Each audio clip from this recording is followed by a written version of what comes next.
If you're like me and you're living in a fast-paced city like New York, you know it's always 24/7 hustle and bustle, go, go, go.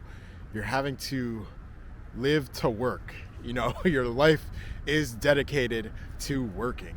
You're always chasing the next goal, chasing the next opportunity. And, you know, you do get a lot done when your life is like that, but those small moments when you step out of it just for a moment really affects you as a person. Something changes when you step out of that environment and travel, especially to a place where that mindset isn't really that common. When I traveled to Europe, I truly knew what it meant to work to live instead of live to work. I was so used to the New York mentality where it was this go, go, go lifestyle. And it felt strange at first to see people slow down and really take those small moments to actually enjoy your life. They prioritized happiness over making a deadline, and it was really kind of refreshing. It was both refreshing and eye-opening. And I just want to reflect upon my recent international travels. I went to Ukraine and Germany. And I just wanted to take this moment to reflect on those times that I noticed that in this video.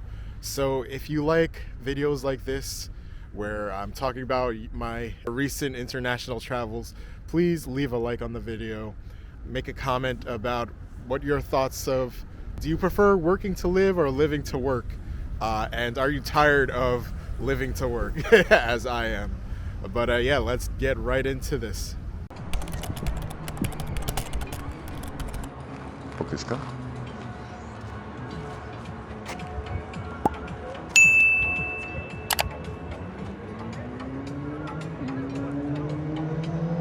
But yeah, let me get right back onto topic. There was this moment that really stuck with me when I went into one of the German cafes. And I was sipping on my caffeinated beverage. I can't completely recall the name right now. They had funky names over there. I can't even make anything up that would reflect how crazy those names were. But yeah, I was sitting in the cafe, and it wasn't just a Starbucks, it was like a real cafe. Those cafes that you see on those TV shows where it's like, you're actually taking the moment to relax and not like people in work suits like just drinking their cafe right before work. No, this is a real, cozy cafe. I was doing a little people watching, and everyone just seemed so at ease and relaxed. And they were actually having discussions with each other. Like, they weren't glued to their phone looking towards when their next business meeting should be, or setting a reminder of what they got to do the next day. No, it was people having real conversations with each other, and they were smiling too, like crazy concept. So, complete stark contrast to what I'm usually used to seeing. And here's the thing, it made me realize how important it is to not always be stuck in that live to work mentality. The breath of fresh air that you feel when you're stepping out of that bubble, outside of that environment, is something that I feel like we all should be experiencing.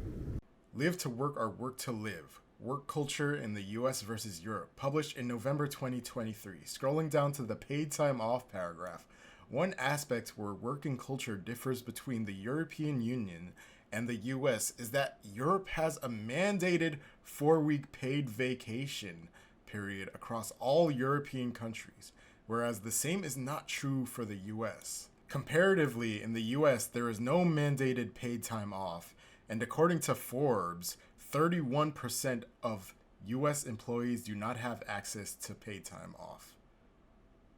31% of US employees do not have access to paid time off. Not that I think that the New York mentality is wrong. I think, being driven and hardworking is what makes us resilient in our lives. But when you're constantly working and grinding, you kind of forget what you're grinding for in the first place. And I think this is exactly what happened with when I was trying to pursue dance.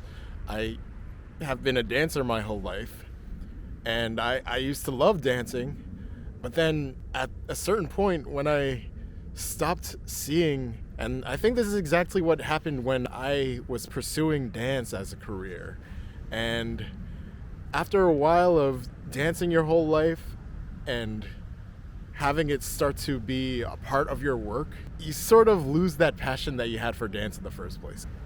Like, I was sort of dancing for the artistry at first, but then when it felt like I had to dance, I think it felt like my passion for dance kind of dwindled away. And you don't want to be left with that if you lived your whole life, and you don't want to be holding the bag like that if you're working your whole life and then you sort of come to the realization that that's not what life really is meant to be about. Life is about the little things, like taking a walk through the park and having a conversation with a stranger, little things like that. And I really did have conversations with the strangers that, I could almost remember every single one I had right now. I really took those opportunities to learn something new about the people that I was around, give myself a better perspective on things. And honestly, it wasn't easy to adjust to. I had to battle my own instincts. I had to fight the urge to stay busy while I was traveling, the urge to stay busy and productive. It's that whole man versus self battle that I talked about in my last video, if you want to check that out. But yeah, it really was a mental battle. A moment where I realized the struggle wasn't anything about the trip. It was a battle about myself. Similar to the experience when I pulled my back muscle at the airport. I could have stopped myself from seizing the opportunity to travel, but I didn't, and I gained a lot of benefits from it. And I mean, sure, the pain was real, but the real challenge was convincing myself that I could push through this and not let it ruin my trip. And that's the beauty with travel. It forces you to slow down and unlearn habits that you've kept with you through your whole life. And I learned to appreciate both sides, the hard-working drive that I bring from New York and the relaxed lifestyle that I got to experience when I was in Europe.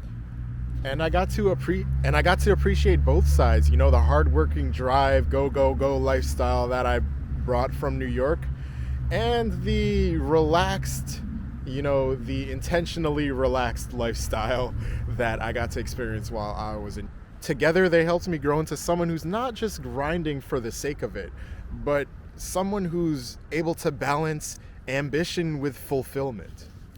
So if you're someone who's constantly in grind mode, let me tell you this: stepping out of that environment, even temporarily, will change a lot about you.